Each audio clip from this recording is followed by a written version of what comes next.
I'm Charlotte McLeod with the Investing News Network, and here today with me is Mercenary Geologist Mickey Fulp. Thanks so much for joining me today. Thanks again. Always Yeah, of course. good to see you again. Good. In New Orleans. Yes, that's where we are. It's going well so far. How's it been for you? Oh, it's been good. I got a couple of days of fishing in before the conference. It started yesterday afternoon and in full force today. Yeah, and we'll have another few days of good stuff. Yes. So let's start off by talking about the resource space as a whole. We're 2 months from the end of the year. Where do you think we stand? What commodities are standing out to you, and are there any that have disappointed you? Well, I think the one that stood out in terms of a bullish market is the recovery of the uranium market. So uranium is up over $28 now and has steadily risen from about $22.50, if memory serves, in April. So very good stepwise rise. It didn't spike. It just kind of slow and steady. So that's been positive. I think everything else has been negative this year. Every metal is down from what it was at the beginning of the year. That quite surprises me. There's some macroeconomic factors that go into that, and I think really it's the threat of trade tariffs and the idea that China and the U.S. may not get together. I disagree with that take, but it has allowed speculators who are bearish to come in the market, and I think the supply-demand fundamentals for especially the base metals, especially copper, remain strong.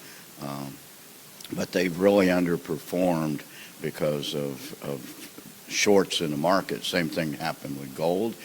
We've seen a nice rise over the last few days as the dollar has lost a bit of steam. And really a lot of it has to do with the strength of the U.S. dollar for commodities this year. But all in all, I expect this to be a very bullish year for commodities. It has not played out that way. What do you expect in 2019? Will it be more of the same? Can we expect changes? Is it too soon to tell? Well, it's difficult to know, but I'm convinced that China and the U.S. will kiss and make up at some point. Certainly not to the degree that we did with Canada. We all knew that was going to eventually work out because Canada is our biggest trading partner, and we're kind of conjoined at the hip, really, with Canada and Mexico. China's a little bit different situation. It's all about intellectual property theft and an unlevel playing field. We need to remember that the U.S. is still by far the world's largest economy.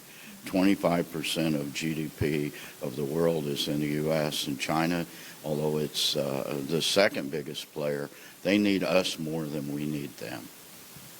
And I have to ask, because I know our readers are very interested in uranium, should we expect that continued slow and steady rise into 2019? What do you think? In terms of commodities? In terms of the commodity, or we could talk about stocks, whichever. Well, stocks have, the junior sector is significantly underperformed this year. Lots of stocks underwater. It's been a very bad year. The Venture Exchange Index is at a 2.5-year low right now, and I really expect it may hit its all-time low here in tax loss selling in December. That remains to be seen, but it's not that far off. Another, what would it be, about a 20% loss, and we're right down there at the all-time low.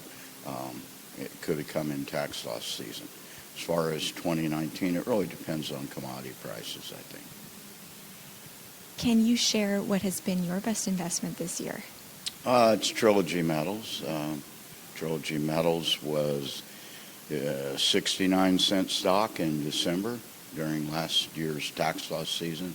It's well over $2 now. It has performed in the face of a very bearish copper market or a copper price, and it's bucked that trend. So as copper has come down over the last couple of months, Trilogy keeps going up. So very strong, really good projects in Alaska.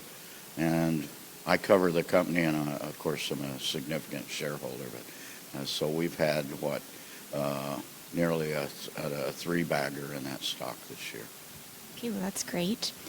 We've talked a little bit about trends in the mining sector. Are there any others you see developing right now? People got excited about M&A activity over the last month. What do you think? Well, there was one big M&A deal, and that's Barrick took over Randgold, and Randgold was one of the larger mid-tier miners.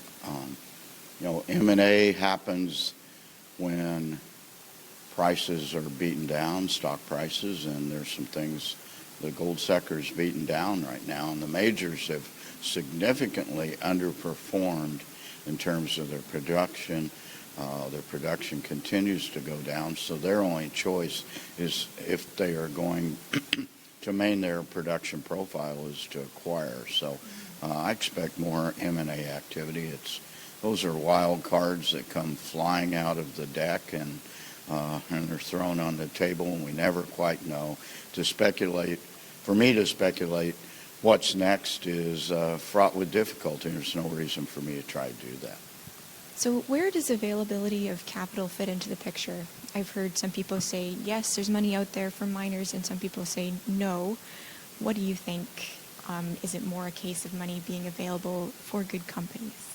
Well, that's certainly part of it. We've seen this dichotomy over the last few years of a significant separation between the few good companies and the rest of the herd, and I think that's widened. Certainly the private placements and the financings that I participated in this year are generally oversubscribed, so there is money out there for good projects and good companies. I think there's a lot of money on the sidelines here waiting for a recovery in commodity prices. There's lots of money. There's lots of smart people that are sitting on their money waiting for this market to turn. As we wrap up, do you have any final words of advice for investors as we close out 2018? What's the best way they could spend these last 2 months? Well, we have tax loss season starting right now. It will peak in 6 weeks in mid-December. It's a way to wipe out your capital gains on the year and avoid taxes. We all do it. It usually, the bottom is reached sometime in mid-December, December 15th, generally plus or minus 2 or 3 days.